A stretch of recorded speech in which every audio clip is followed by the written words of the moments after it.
Hey, Jeremy Cubas here. So the fact that we have to debate transgender ideology at all is probably one of the most insane aspects of our contemporary world.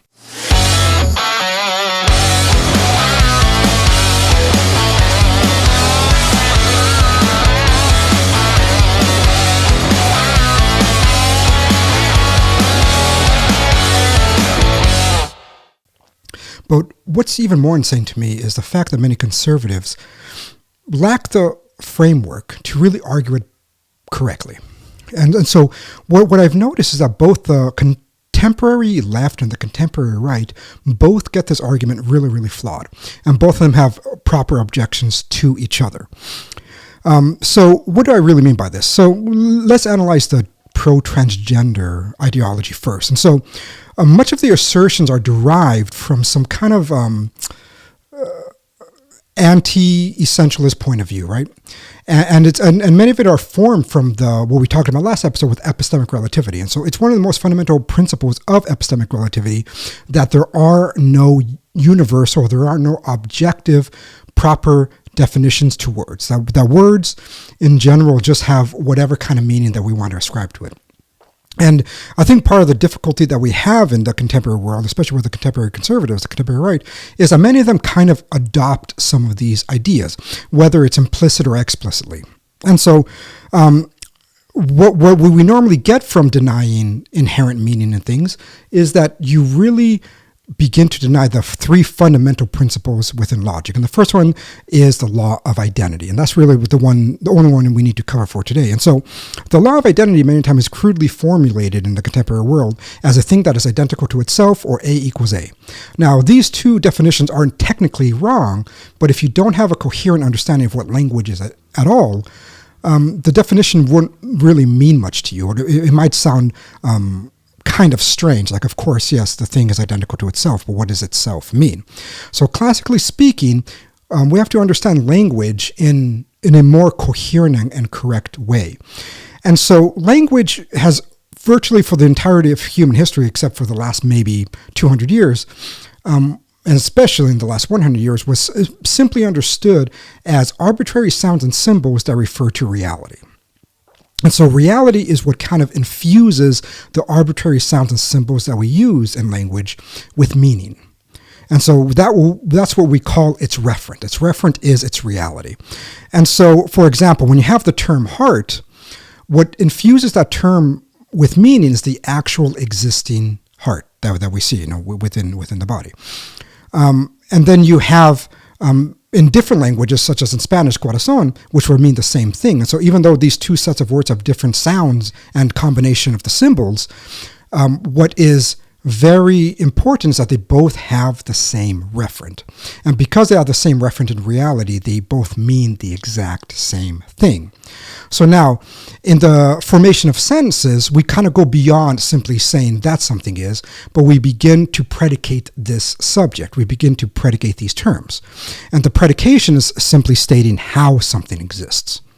Right? And so if you were to say the heart is cone-shaped, or the heart is located in the chest cavity, or you could talk about its derivation, how the heart was developed in the splitting of the cells when it was in its infant stages. And then you also have, its function, where you say the heart pumps blood through the body. And so all these things are predications of the term heart. You're identifying how it exists. Now, in the development of predications, we discover that there are some qualities, some predications, that are essential to the nature, that are essential to the existence of this object altogether, and there's other predications that are non-essential to it. And this is what we call primary and secondary predications, or primary and secondary predicables. Now, the primary predicables are also understood as essential, that these things are essential to make the thing what it is. And so when you say, for example, that the heart is an internal organ that pumps blood through the body, that is an essential part of the heart. And so when we are beginning to discover different organs, we can manifest some of its realities, or understand its realities, not only by its location and its shape and all these other things that are also essential to its qualities, but also through its function. And so all these things are important in identifying the object, in predicating the object correctly. And so when we begin to unpack these essential and non-essential predicables, or if you're primary or secondary predicables, where we begin to identify what is it that makes the thing that thing. If you were to simply make a sentence that the heart is inside Steve, and that may be true, if Steve is a real person and he has a heart, that may be true, but the existence of that heart inside Steve is not essential to the nature of what makes the heart a heart. And that is what we have to really realize, the distinction between primary and secondary predicables. And so this discovery of primary and secondary predicables are virtually how we discovered all the categories that we find in biology and chemistry and botany, you name it, all these disciplines that uses taxonomy for its structure, points out the essential properties that these objects has. And that's how we begin to categorize and to have like things. If we didn't do this, just imagine you couldn't even talk about leaves. You have something like a pine leaf that is different from a maple leaf. But how do you identify it is that we look at the essential qualities, the essential properties, the essential predicables that make that thing that thing. That is what we call the law of identity, right? Because it is those particular essential properties that is identical to the object itself. And so when you have the subject, when you have the term in which we're using, and then you identify that term with its predicate, with its essential predicate, it will be identical to it. And this is just an important discovery within the formation of any kind of propositions. We see this in little children when they begin to identify, for example, the distinction between animals. If their only interaction with a four-legged beast really was a dog, they might look at a cat and first call that as well a dog, because they pick the four walking on all fours as an essential property to it. But then we have to teach them further, well, there are other essential properties that distinguish a dog from a cat. Such as the habitat, its the way that the eyes are, its movement, and so on and so forth.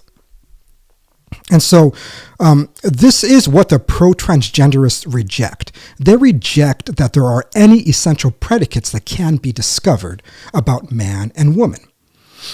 That since language for them is not simply arbitrary sounds and symbols that refer to reality, but rather language is, even its meaning becomes arbitrary, that there is no meaning to any term besides what we assign it.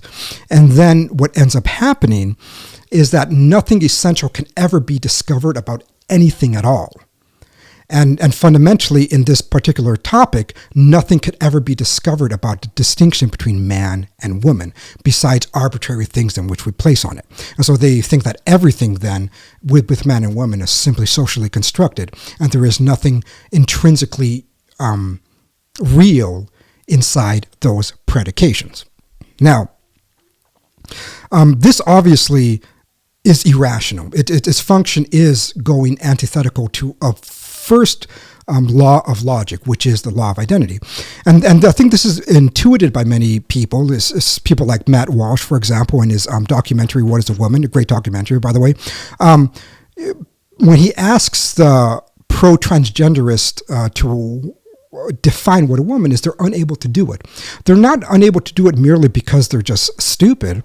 They're unable to do it because their fundamental principles does not allow them to identify anything in that realm. You cannot identify what a woman is. You cannot identify what a man is. You can't identify what anything is really in reality when you have this kind of epistemic relativity as well as the rejection of the law of identity. And so this is something really important. But the uncomfortable part is the fact that many of the conservatives then who try to counter it fall short of a proper explanation as well, because, and we'll get to that shortly, because they present a materialist view of things that really does not grasp what it really means to identify an object, that doesn't to properly predicate it. And so this kind of vile metaphysics of materialism just will always fall short, because when you were to ask them again, what is a woman? They're going to answer maybe that a woman is adult human female. And if you to further ask them what is a female, they would say, well, they will break it down to the chromosomal structure, a distinction between men and women. Now, obviously, people since the beginning of time was able to distinguish between man and woman without ever speaking of chromosomes. So how did they do that? Well, an important part is that they were able to break down essential qualities because objects are not simply reduced down to one thing. Objects obviously are composite of both form and matter. And so when you only focus on the material reality of something, you miss an entire facet of what it means to be that particular thing. And so what is happening here is that the contemporary discussion is that the left takes secondary qualities of woman, along with the epistemic relative nonsense where you have no essential properties, and they use that as an identity for what it means to be a woman, while the right only chooses to look at the material reality. And from the material reality, they want to say that is what makes a woman a woman. And obviously, the left would have problems and counterfactuals with much of those claims. But we have to remember that a woman is not merely material. Again, it is made of matter and form. It is a composite. And so there's something further that explains woman than merely the chromosomal structures. So the fact that the contemporary world overall is ignorant, or the left is hostile to the law of identity, the insanity is that we begin to need to discuss what transgenderism is at all. But transgenderism in reality is simply nonsense. It's a nonsensical idea that is rooted in falsehood, that's not rooted in reality. Because again, from the very beginning in their understanding of language, there is no reality that instantiate these terms with true definitions. Rather, these terms and their definitions are purely arbitrary for them. That there are no essential properties that one can discover in observing certain things. And so how can we begin to better explain this, right? Well, when we look at a woman as being composite of both form and matter, we could look at it as material realities, right? You could look at the ovaries, you could look at the vagina, you could look at the sexual activities that normally would then produce a child. That is very distinct between the man and the woman, and so there are biological realities that allows it to have the potential to produce a child, and thusly there are duties that are tailored to that woman for the caring for that child. In transgenderism, a man can never truly be that. No matter how elaborate the costume is, no matter how much you mutilate your genitals to resemble what the genitalia from a woman actually is, it can never actually actualize that biological reality. But there's something further than that, right?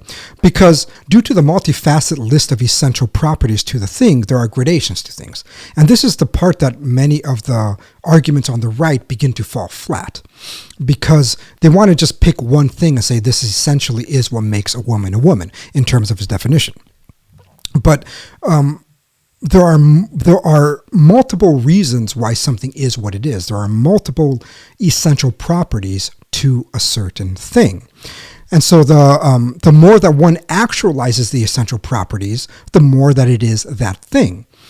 And so when the left brings in certain counter arguments where they say, well, what if a woman does not produce a child? What if her reproductive system is malformed and they're unable to produce a child? Now, there are many ways that you could counter that, but one thing that many people in the traditional view were able to grasp coherently was the fact that women can be more properly a woman and a man can be more properly a man, and that there are deficiencies in both realities because we are all composites, so nobody really is woman perfected or man perfected. And so because of that, there's always exists a certain gradation. So if a woman is barren and she is born malformed, we would say, yes, there is a lesser of a woman there. If the man has low testosterone, such as my greatest fan, Nat Hertz, we would say he is less of a man because he lacks certain gradation qualities of the thing that makes a man or a woman a woman. And this is not to be disparaging, but it's simply to properly analyze what it means to be that thing. There will always exist gradations to things because there are always a multifaceted set of essential properties. And so this is the part that begins to fall apart with many of the rights arguments against transgenderism, because they don't want to acknowledge this, when in reality, womanhood is much more than simply chromosomes. Manhood is more than chromosomes. There are other duties and essential properties that make a man and make a woman a woman. And it cannot be simply reduced down to matter. So both the contemporary left and the contemporary right have constructed a false dichotomy because neither are being fully rational. Neither of them are taking into account the law of identity, that there are essential properties to all things in which we can discover. And because without acknowledging the law of identity, this first principle within logic, all assertions become meaningless barking. So that is something to really keep in mind when you're having this discussion. It cannot be so black and white where we reduce things down to one particular material thing, nor is it this meaningless plethora of infinite definitions, but rather there are multiple things that make a thing. And we could always discover through basic observation. And the essential formal qualities that make something the thing is in its hierarchy greater than the mere material ones. And that is something that I think within the discussion we are really lacking. And so that is the show for today. We're going to look at the comments, and thank you. All right, so one of my favorite people here on Twitter wrote in our last episode, I'm convinced that truth relativism and the skepticism are the most retarded positions in philosophy. There's no universal truth, or if there is, the intellect can't grasp it. Their adherents must be lobotomized if they can't see the implicit fallacy. And yeah, that's true. I mean, once you begin to really analyze these ideas, the more ridiculous they really sound in the end. And the one thing that I would say, the more that you understand logic, and the more you understand some basic principles within philosophy, the more that you see that these ideas, when they are presented properly, are very simple. Not simple in terms of somebody not being intelligent, but simple in that its simplicity does not require further explanation. That its explanation is reduced down to an explanation that doesn't begin to require, other aspects that are kind of incoherent and need more babble. And so when you have to defend a proposition like there is no universal truth to the point that you're incoherent, you realize that, well, it lacks certain simplicity, while simply saying, no, there exists, some truths are universal. That's a much more simple proposition that one can make, and one that is more obviously true. And so the more that we get into this, the more you're going to see that many of the fundamental principles are very, very simple. Awesome, and I had somebody else that wrote private message me, talked about what is a good book, kind of like to learn logic. The one I normally assign my students is A Concise Introduction to Logic by Hurley. It is a good book. It has some. You can't really find that one that has no leftist bullshit in it.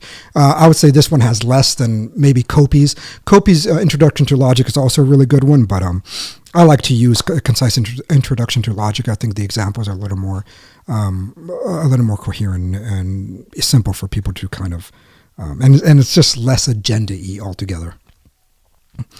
So yeah, let me see. Maybe I'll just do one more. I think the rest were just comments. So I'm no linguist, but my intuition tells me what you said here relates to what this woman is doing. And so he put a thread which says, you can't define a chair without circular definition. And says, you definitely can. What are you talking about? Chair equals separate seat of a person, typically with a back and 4 legs. Seat, a thing made used to sit on, most definitely not circular. Circular would be chair is an object that is a chair. And then she put an image of a horse up. Well, anyways, I think that'll be good for today. Thanks for tuning in, and we will, and just leave more comments, leave more questions, and we could, discuss that at the end of the segments. Thank you. Bye.